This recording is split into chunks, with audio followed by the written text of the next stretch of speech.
All right, this is where we talk about sports, and now we're all excited because in about 3 hours and 15 minutes, there's going to be a press conference by the National Hockey League, and they are going to allegedly announce their plans to return and conclude the 2019-2020 season with basically a Stanley Cup tournament.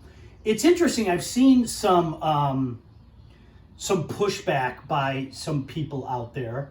Why don't you just go with 16? I don't know what you guys think. I kind of like the idea of having the round robin for the number one seeds and bringing some of those other teams in. Look, Chicago, Montreal, the teams that are 12 seeds, they aren't going to win a Stanley Cup. But you know what you're doing? You're selling some hope in some of those markets. The NFL has done a really good job of selling hope for years. I think it's a great idea. They've got to sell hope. I was worried about it at first, thinking they were being too nice. But my bigger concern was they had the top 8 teams, 4 on each side, just sitting there. And I'm like, they're going to get destroyed coming off a hot team from a 5-game series. So I was glad to hear as they went about it, they're talking about those guys are going to play for reseeding. Whether it's 24, 16, do I really care? No. Is it back? Yes. Unless Bettman comes out with something filthy today saying like, haha, psych, nope, we're not doing it, a la someone in the state. But look, as long as it's back, as long as I'm on my deck watching playoff hockey and both of my future bets are alive, I don't care if they put all the teams in it. When at this point do we say that opinions and views expressed by some are not reflected? Like, well, the governor's say anything. Why? The governor's hubby's just mad he didn't make the playoffs.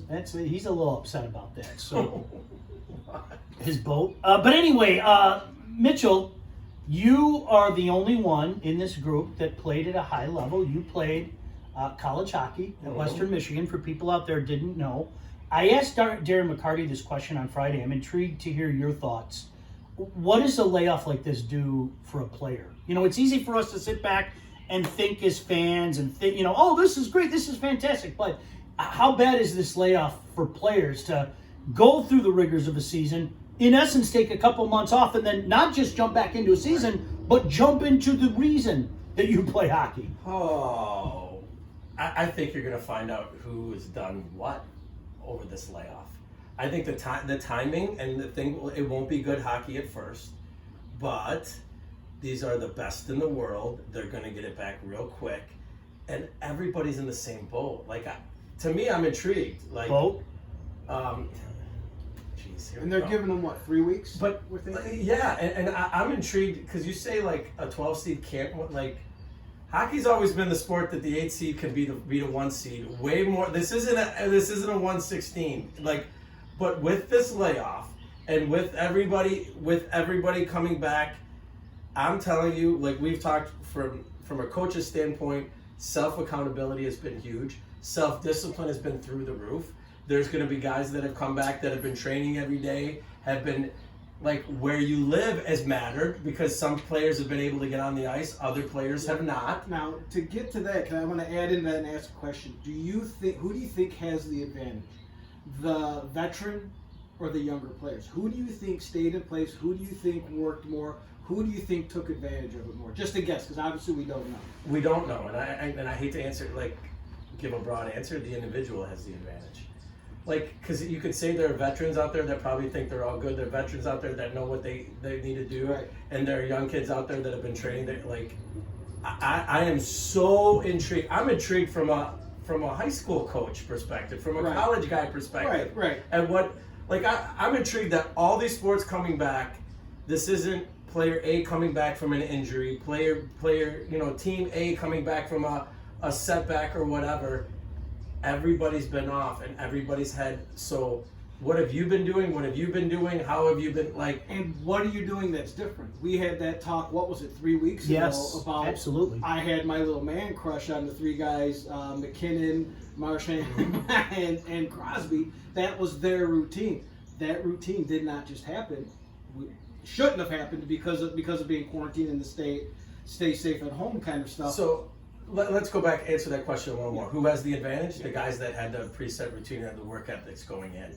the guys that had to work, because we're talking about a work ethic and self-discipline and self-motivation, all those traits that should have made, most of these guys what they are, they're going to come to the forefront, and they're going to determine individual success and team success, and ultimately it's going to. Do you guys good think? luck betting on all this. Do you know? Do you Well, guys? you'll have an advantage betting off the hop, I think, because they're not going to know where to put those lines. No, I agree with you. But after a while, they're smart. Do you guys? I mean, it's the old bit, the hot goalie at playoff. Do you think the goalie takes even a greater precedence now? I think it's been blown out of proportion in recent years in the new NHL. I really do. The hot goalie and everything.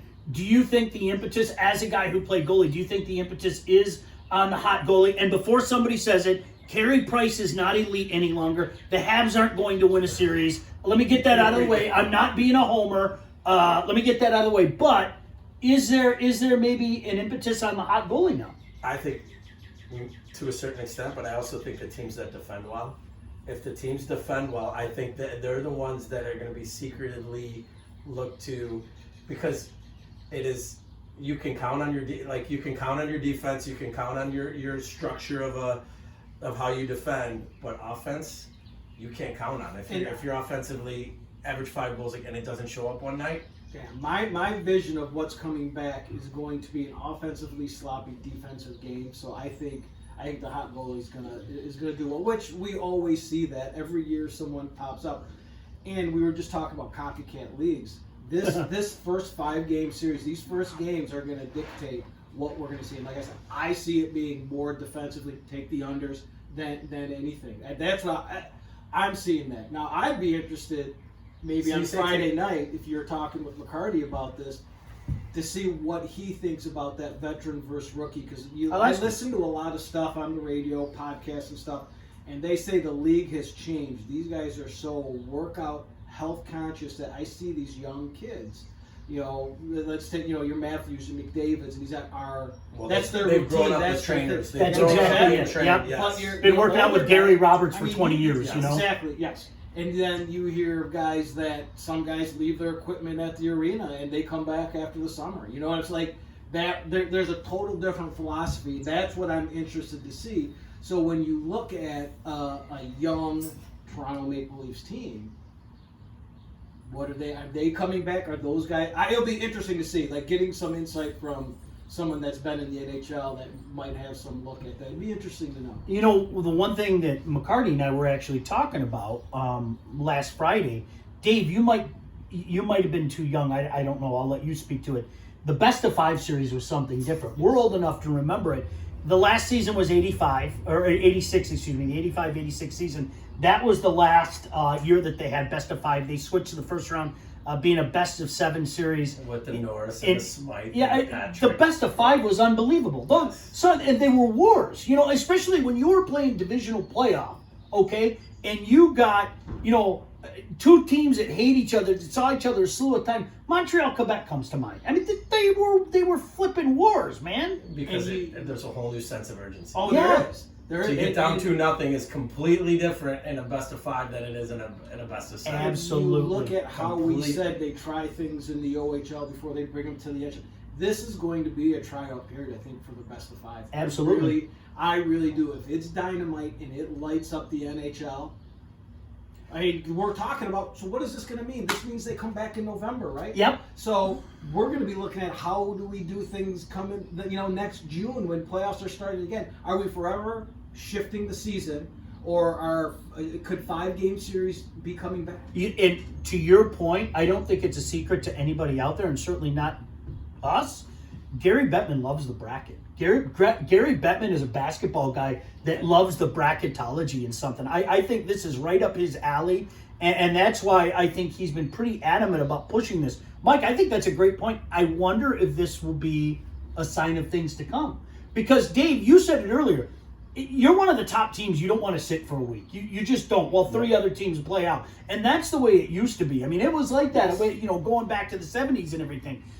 You don't want to do something like that. Well, now, are we going to do something like this? What is the round robin going to mean? How much is it actually going to mean to these guys to play for jockeying position once the 16 falls? I think that's what's intriguing about it. It is. Again, I I just liked it more, not because my bets could get that number 1 seed or whatever that means. I think it's just they have to do so. They have to take it as we have to be competitive, because after a layoff and you're not competitive, it takes you a game or two to get back into it. Now we're talking about this long layoff. Yeah. They have to. So hopefully they take it serious, because both of my bets are in the round robin little play-in series. Not the play-in. What do you call it? The seeding. Who takes it serious? The players? Like what? Like they get, because they're in no matter what. Obviously the 5-game series are going to be taken seriously because it's life or death. It's life or death. Then you have the top 8 teams are playing for seeding and stuff, and hopefully they're taking it serious, and they're not just like, whether we're 1 or 4, we don't care, we're already in. We just have to use this to get you. They've got to get that competitive edge going. They've got to get that dirt. Sure, but that it's sandpaper going to be going. interesting. Can we make a road trip? You want to go down to like MGM? Let's make a road trip and maybe get out Mr. Video Camera and tape us making a wager or 8. You want to do that? I'm in. Okay, let's do that. Do you want to tell everybody what you're doing this afternoon? Are you allowed to do that? Yeah, no, it's okay. I'm going on a coach, going on with the coach's call and learning some hockey. It's all that. Just coaches? Just guys off the street? Yeah. Come on. Les premières étoiles. Come on, you David got Mitchell. You got invited to a pretty big deal call. We'll see.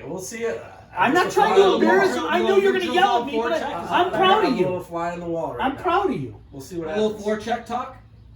You already, you know what? This is a big day for you. NCFC. You got the first star too. Les premières étoiles.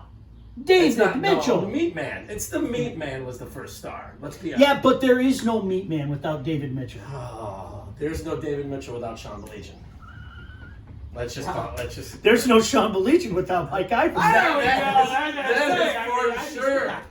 That you guys, the American President. We see the movie. Would you knock it off? You see the movie? I'm his running mate. No, the American President, where he's AJ and you're the president guy, and you ask him, like, should I do this? Should I do that? Like, can we get mad at each other? Can we do a Dave Mitchell movie review next week? Then there's the president guy. The president, AJ Saber. I'm telling you. We got to get out of here. Normally we're doing longer, but the first star has to get out of here, and we're going to respect These two got that to go today. campaign. Belegian Iverson 2022. Whatever it takes. Come back next week. See you next week. Governor-elect, right there. Oh. Put her there. Take boat, us home, Blue. His boat won't be in the water. But yours will be.